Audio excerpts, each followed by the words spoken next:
have with us Orie, who is a second year medical student at the University of Bristol. Hello, thank you for coming today. Thank you for having me. So if we just get straight into it, can you tell us about what you were up to before you started medicine?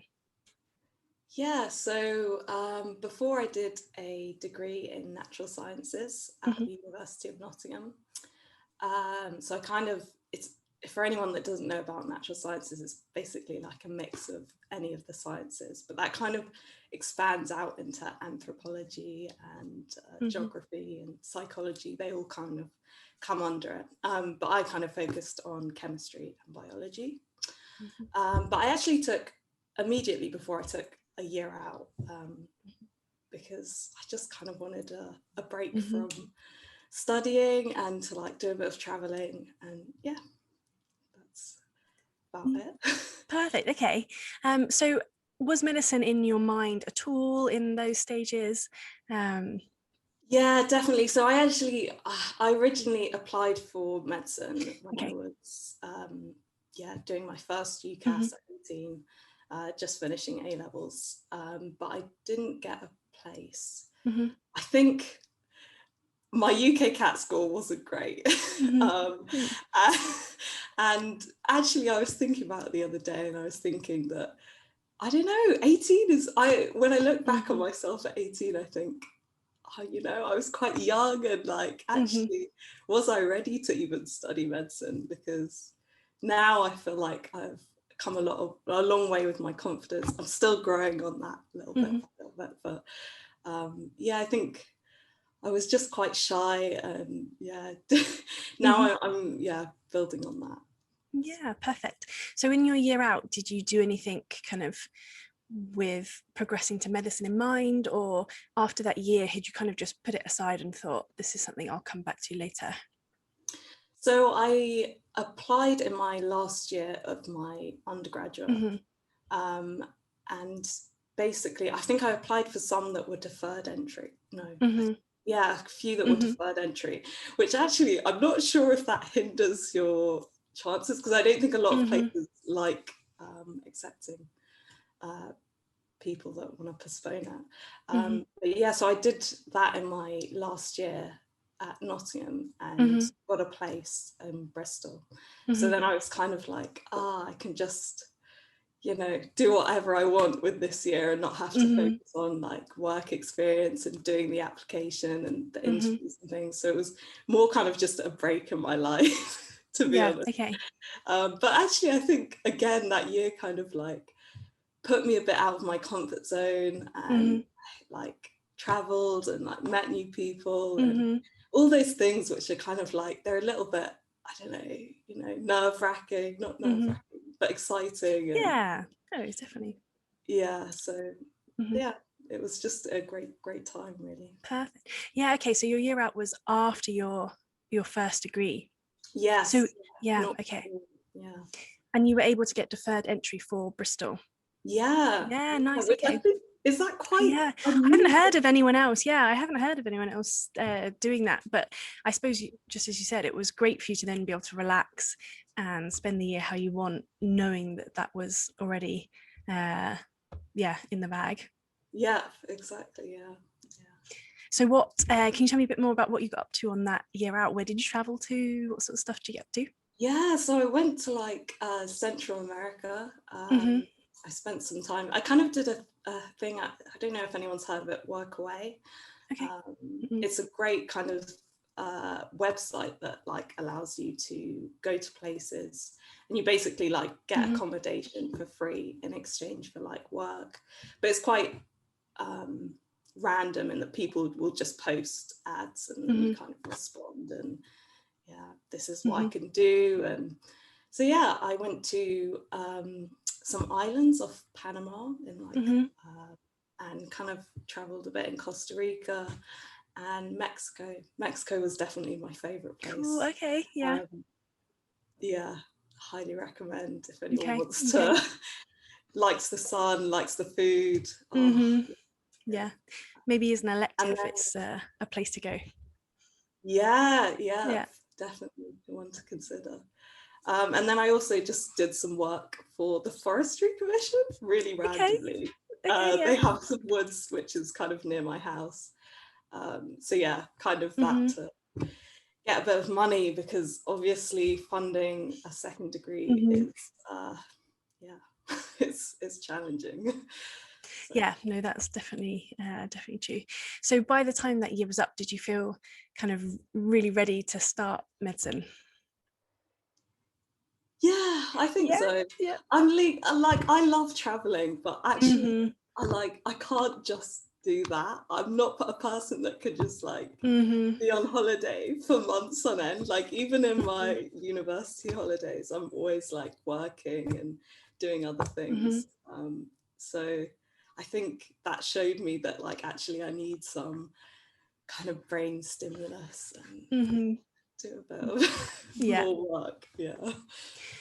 Is that something though maybe you're considering in the future, like incorporate using, you know, your qualification to go and travel and go abroad? Definitely. That's like, yeah, kind of my goal is to hopefully do some kind of expedition medicine. I went to a Nice. conference the other day and they were just talking about all the ranges within that. So yeah, I kind of dreamed, actually I really wanted to do a ski season, but I kind of didn't sort myself out. But I thought always being a ski doctor would be pretty cool. Yeah. Yeah. I don't think I could just do that. So yeah, I think I'd probably do some other kind of standard medicine alongside that. Yeah, seasonal. Yeah, Like something, exactly. It's changed by the season. Yeah. Okay, perfect. So the application the second time round, how did you find that compared to the first time? That's a good question. Well, I feel like I knew what was coming in that, you know, I was a bit more prepared for my UK CAT. I don't think I do much better, but I was a bit more prepared in that. I didn't actually do like the BMAT or GAMSAT, which maybe I should have, but I didn't. Yeah. And yeah, I think I just kind of built up a bit of a portfolio of like work experience. Over the years, I worked as a carer, and yeah, I was feeling a bit more confident about the interviews as well, because that's probably for me is the like most daunting part of it. The personal statement's fine because I was kind of like, I knuckled that down. I was like, you know, this is why I want to do medicine. Just give me a place. But yeah, the interviews, like I said, I was kind of a bit more confident in myself. And I think the first time round, I completely overthought it and, you know, psyched it up that they were going to ask me all these really horrible questions. But actually, like, they just ask you, why do you want to do medicine? Why Bristol? It's not too bad. So yeah, I found that a lot better. Yeah. So were you able to, do you think it was just increased confidence the second time round, or were you able to, I suppose, change your mindset into being in a better place for the interviews? Yeah, I think it was a bit of both, probably. Yeah, I just felt like a bit more of a grown up, and like this was, you know, I really wanted to do it, and like I just had to get over this hurdle, and that actually like it's not a big thing. They're just going to ask you like really simple questions. So yeah, I think it was a bit of mindset. You're right. Yeah. Yeah, and I suppose just the experience, maybe you feeling more ready, you like having more experience, kind of that helped with your confidence as well. Yeah, definitely. Yeah. So the work experience, is that something you did while you were studying your first degree? Yeah, so in my university holidays, I'd work as a carer. I worked as a mobile carer originally. They're kind of the ones that go from house to house, just helping people with like meals and making sure they take their medication and things. So I did that one summer, but it was a really hard job because I think I was maybe like 19 at the time, and they gave you work days that were from like 7 in the morning till 10 in the evening, but you didn't get paid for the time that you were traveling between houses. And where I live in the countryside, you'll be traveling for like half an hour between houses. So I ended up not getting paid a lot, which was quite irritating because I was spending basically my whole day working, but not really getting paid for the amount. But yeah, also I found, you'd go into some of these homes and people, I feel like they shouldn't have been just at home because they weren't mobile. And some people just weren't very well. I did flag it up to kind of my managers, but I just felt a bit helpless in a way. And then after that, I, through a neighbour, got a job with a family that had 2 children with cerebral palsy. And so I'm kind of actually still going back there and helping them. This last summer that during the pandemic was quite tough because we rely a lot on like days out and going to places, and they normally like take a summer holiday. So I think they planned to go to France for like 2 weeks. And then within like maybe 2 weeks of the date away, they had to cancel it because of coronavirus.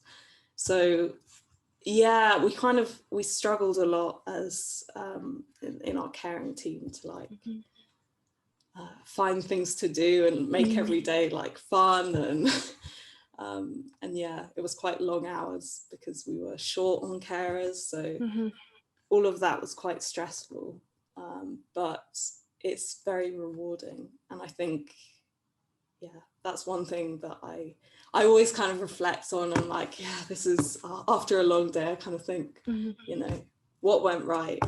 The kids were happy, so that kind of makes it work. And so what sort of training did you get, I suppose, for the first job where you felt maybe not so supported, and then did that just carry over for your second job? Do you think you used those skills? So we did kind of a bit of like manual handling. I think we had some training in first year for this. But actually on the job, like, I think they gave me like a week of training at this care company.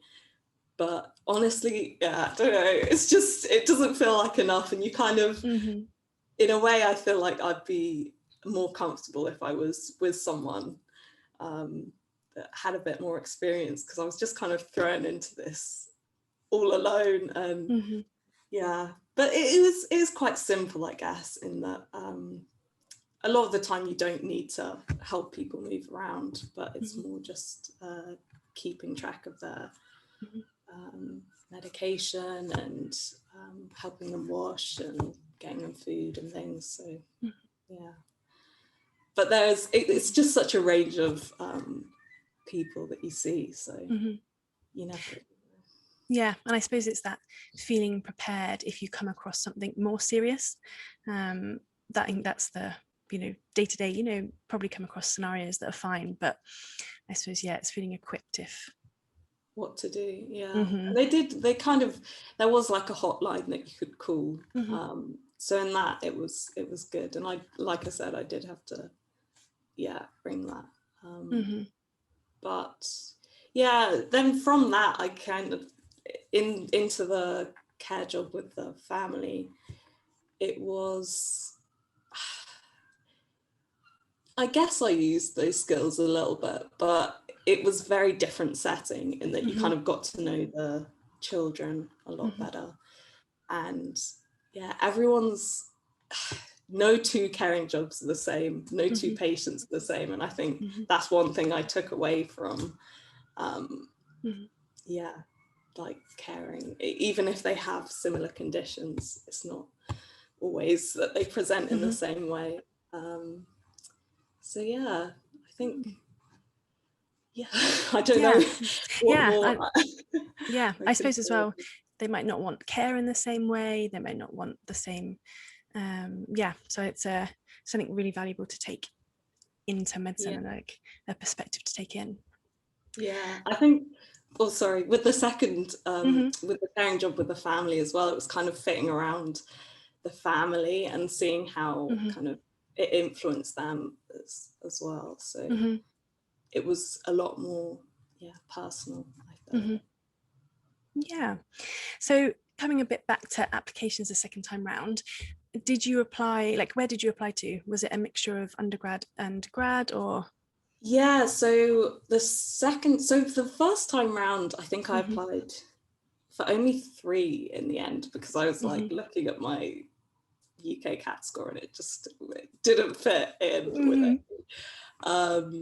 So actually I applied to Bristol and got an interview there. Nice, okay. But then messed up the interview clearly. And where else? I think Cardiff and Nottingham as well. And then the second time round, I actually applied for Cambridge. They did a graduate scheme, but they don't look at any entrance exams. So that was one thing, because I knew like my UK CAT wasn't very strong and I hadn't done the BMAT or GAMSAT. I applied that and I did get an interview, but no, I didn't do very well. But I think, I kind of reflected on that. It was before my Bristol interview, and I kind of like, it was a lot more scientific, and maybe I should have done better because I was just doing a degree in science. But I don't know. I just kind of used it as a practice almost, and and then I also applied for King's and Sheffield, I think, for undergrad. But I didn't get a place. So basically, Bristol chose me. But I think so in the interviews, it's so competitive that just because you don't get a place from the interview doesn't mean you haven't done well. There's just so many candidates, and really good candidates, that it's just one of those things that you just might not have quite hit that right threshold, but you still could have done well. So that's true. It's a really tough process. And for anyone listening, just keep trying, because you'll find that right medical school. And you learn a lot throughout the process, and I think the different interview processes says a lot about the med school. So I think the one that you fit well into their interviewing system, I suppose, is a good fit potentially for the way they approach everything and the way they teach and all that. So definitely. So you're in the place you need to be. You're in the best place. Definitely. I think Bristol was MMI when I did it. Was it MMI? Don't know, when did you apply? So I'd applied the year, I suppose. I didn't defer entry, so I would have applied the year after you. But I think they still are MMI. And for me, that was quite a nice style, because you could kind of just let it go. Once you'd passed one station, it was like, that's out of the way. This next interviewer is not going to know what I said. So just go on. There was no time really to reflect either, with like the whistle and the timings. You just the adrenaline's going. You're like, and then by the time the hour's done, it's like, wow, that was just like 5 minutes. But intense. So how has it been now starting? So you had your year out and then started at Bristol. How's it been? Well, gosh, I mean, obviously coronavirus has changed a lot of things, but my first year, to be quite honest, like I was quite nervous coming into an undergraduate course, just because I felt like I was a lot older and I felt like I wasn't going to fit in with anyone. But really, like 18-year-olds, they're not bad people. They're nice, like on the most part. And I was not in halls either, so that was quite different. I was living with a family. They actually were two doctors, but and they had like a 18-year-old son, but yeah, that was okay. But I think I found it quite lonely in that, you know, you didn't, when you came home, you didn't have anyone else that was going through the same thing that you could just like talk to and hang out with. So yeah, that was a bit different. But I'm a very sporty person, so I took up basketball, and part of the uni team and the Bristol team as well. Nice. So that kind of got me through as well, and made quite a few friends there. And obviously our lovely mature medics group is definitely made this feel like home now.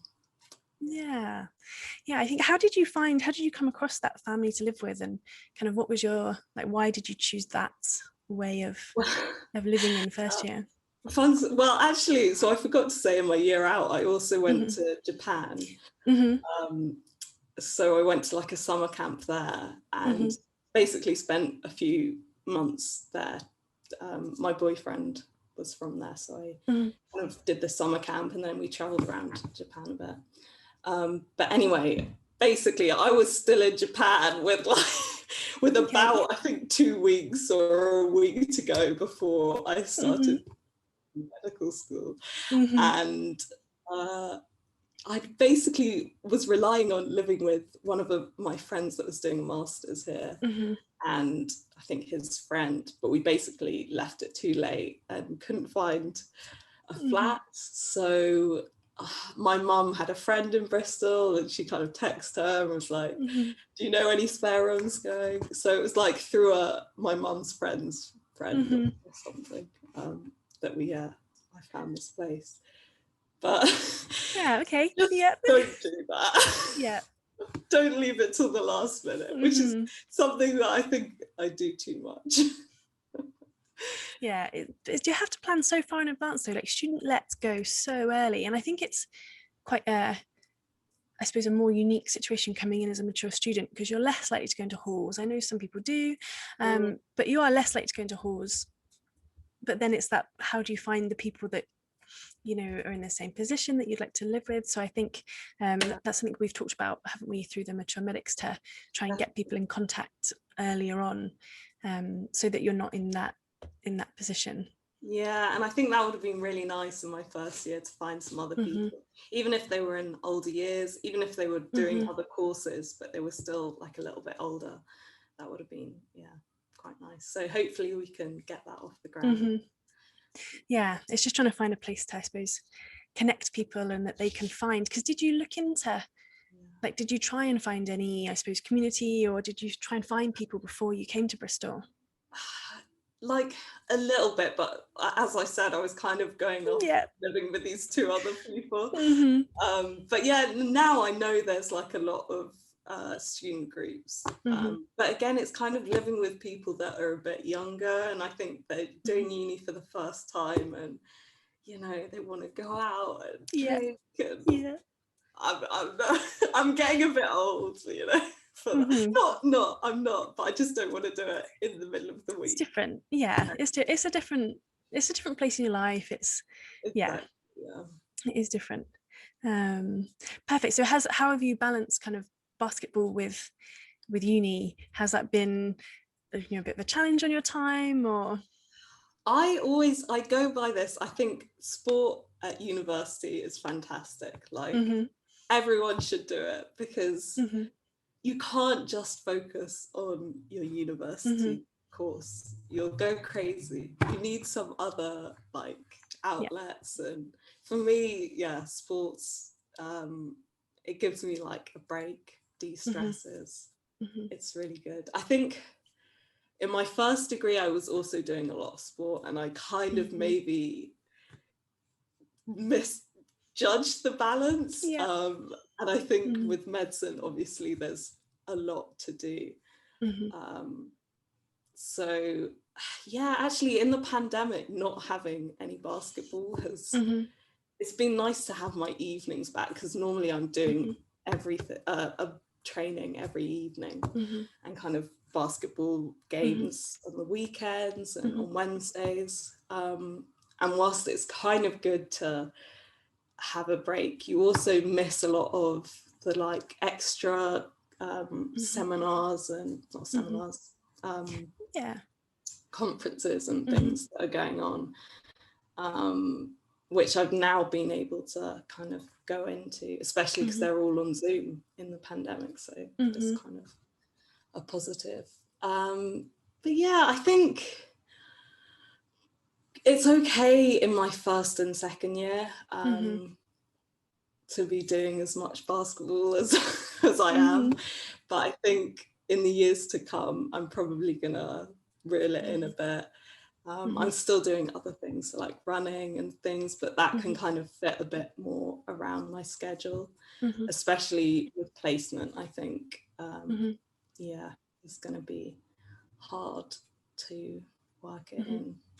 Yeah, even just logistically, it's a big challenge, because you could be. We've got. Do you know where you are for your third year placements now? Yeah, I'm going to be in Swindon and then back in Bristol. Okay. How about you? Yeah, so Western and then Bristol as well. So I think, yeah, it'll be good. But I suppose, yeah, logistically, while you're out in Swindon, it could be a challenge to keep up. You can't drive, not as easy to just drive across the training, is it? Exactly, yeah. I think I might have to take a break from the university team just because of that, like the Wednesday games and traveling quite far away isn't always the best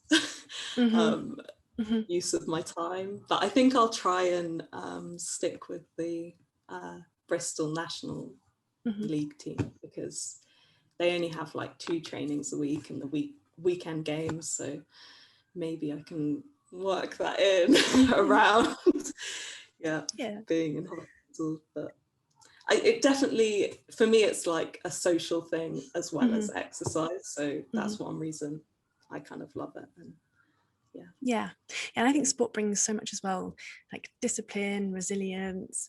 Like, I think sport. I think in my first degree I perhaps played a bit more rugby than I did do any biochemistry as well, so it's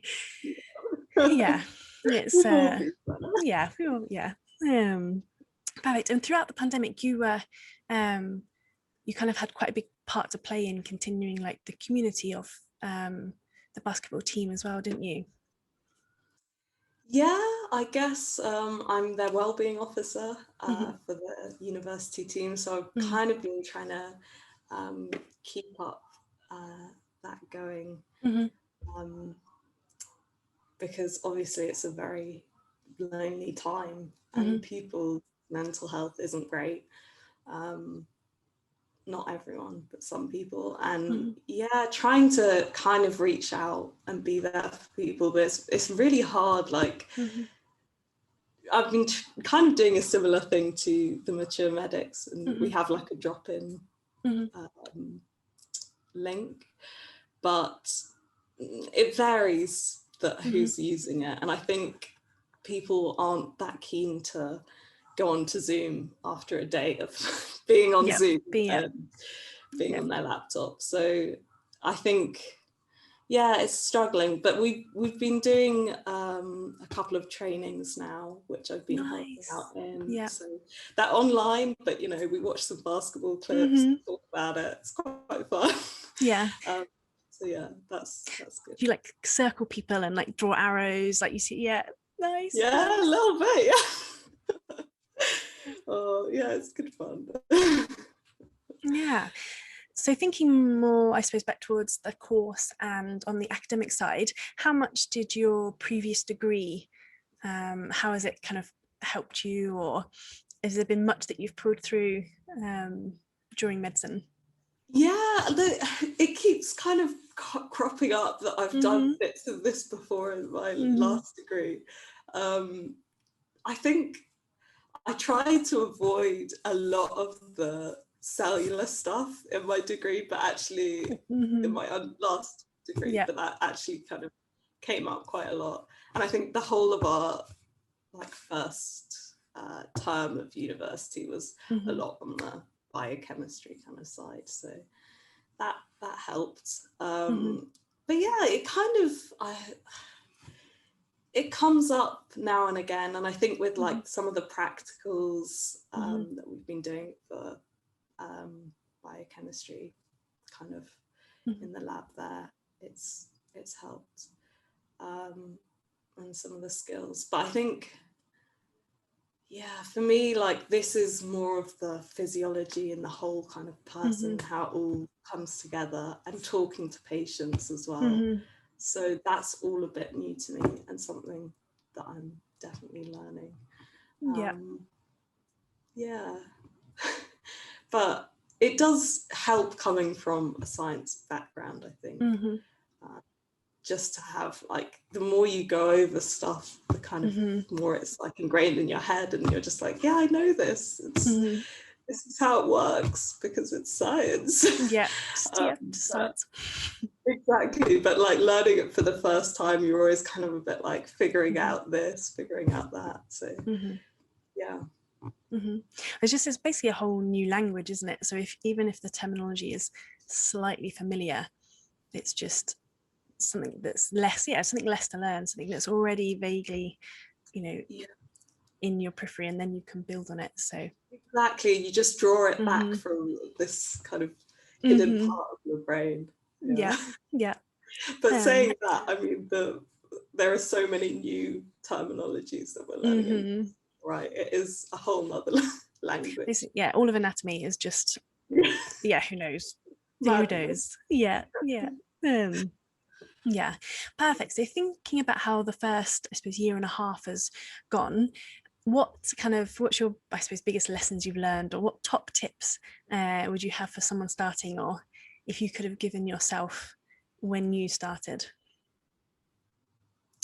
I think just be confident and like talk to patients like they're people, because that's something I'm still kind of like working on, not to overthink it, not to worry about asking the wrong questions, because like now is the time when you're learning to do that. So yeah, definitely that. And also that like everyone's in the same boat, and that like we're all learning this for the first time. I think medicine is very competitive, and people are kind of scared of being judged because they don't know things, but actually like it's okay to not know things, because that's why we're here and that's why we're learning. And just be brave enough to be like, yeah, I don't understand this, can someone explain? Because chances are there's a lot of other people that don't know it, but they're just too scared to be like, oh, what is this? So actually that's one thing, like coming in as someone a bit older, like I'm doing that, and yeah, I don't feel too bad about it. But yeah, I hope that helps people. Yeah, I think that's great advice. I think sometimes you feel like you should already be the end product, like you should know everything, you should be able to speak to patients, and you're not your first, second year medical student, you're there to learn. They expect you to not do it right, to make mistakes. But I think there's a clash between knowing that but also just wanting to not do it wrong, and so definitely. But yeah, I think just practice, and that's how you're gonna get to on your fake patients, like we were doing with our yeah auscultating a pillow. I never thought I'd do it, but here we are. I'm gonna, when we're let loose on the wards, it's gonna be interesting. It is. But I was thinking about, and actually this is a bit more like a traditional kind of course, in that you learn all the knowledge, and then you go on to the wards. I can't think go that way. No, we'll be fine. And just to finish up, thinking about the future, so we've talked a lot about your experience as a carer and your interactions with the patients. Has that influenced the future specialities you're thinking about? Or you've also talked about expedition medicine, like, are you drawn particularly anything in Yeah, the so future? I think definitely the Hmm. expedition medicine is something I'd like to pursue. And in this Hmm. conference that I was talking to someone that was doing Hmm. that, she was saying that actually like being a GP is kind of works with that. Doing Hmm. some emergency medicine kind of works with that. Hmm. And those are both two kind of things that I'd considered. I think one of the beauties though of being a doctor is that you can do like a bit Hmm. of this with a bit of that. Hmm. So I think that's, yeah, something I don't want to kind of get too fixed into Hmm. doing a very niche speciality. I Hmm. think I'd like to keep it kind of quite broad. Hmm. But yeah, I think I've also kind of considered obs and gynae Hmm. because I've got kind of an interest in women's health. Hmm. And but maybe, yeah, maybe not obs and gynae, maybe just being a GP with Hmm. some knowledge of women's health. Yeah. Really, Yeah. I'm not sure. I feel Yeah. like you don't know until you try, Of course, right? yeah, of course, yeah. You definitely don't need to try, but I think it's just interesting seeing people's previous experiences, seeing how they maybe influence people's thoughts about specialities. I think that's a really interesting point as well about complementary specialities. Like usually Mm, people have a specialty in mind, but the idea of picking one specialty that would allow you to explore another, I think is really interesting, and it shows the flexibility of medicine and like how much definitely. scope there is. Yeah, and I mean, most of the doctors that I've come across, like they do have a lot of Hmm. these, like, yeah, dual kind of career Hmm. paths going forward. So I think, yeah, it's really exciting. And Yeah. Yeah. So I suppose, yeah, it's not even now. You don't even pick one specialty. You've got to, yeah, you've got a few open. I suppose, yeah, yeah, there's some, perhaps you wouldn't want expedition medicine to cross with obs and gynae. Perhaps you don't want to be, maybe not. Maybe yeah, not. Well, yeah, you never know. You never know. It depends what. I yeah, don't know. I don't think it would work. yeah, yeah. Um, But maybe some yeah, of the skills. Maybe some yeah. of the skills. Hmm. Yeah. Yeah. Okay, well, thank you so much for all your time today and sharing your story, and some really interesting insights. And hopefully, we'll see you on the basketball court flying Yes. around soon. Hopefully, when we're allowed to play again. Yeah. Hmm. Perfect. Um, cool. Yeah, It thank was you very very much. nice to speak to you. Bye Thank you. Bye. bye.